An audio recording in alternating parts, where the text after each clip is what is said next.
Rempah berbentuk bintang ini bukan sahaja cantik, ia sangat kuat. Bunga lawang kaya dengan antioksidan dan mengandungi asid C kimik, sebatian yang digunakan dalam ubat antivirus. Ia bagus untuk imuniti, penghadaman, dan melegakan sel sema. Rasa di bawah kuaka? Rebus beberapa biji bunga lawang dalam air selama 5 minit. Tapis dan teguk.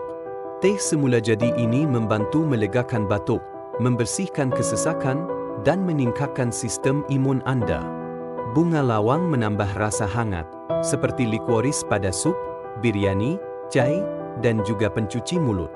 Hanya sedapat pergi jauh. Mencari bunga lawang berkualiti premium, dijemur di bawah sinar matahari, bebas kimia. Lawati mulihai.com untuk mendapatkan herba dan rempah ratus asli yang menyokong kesihatan anda secara semula jadi.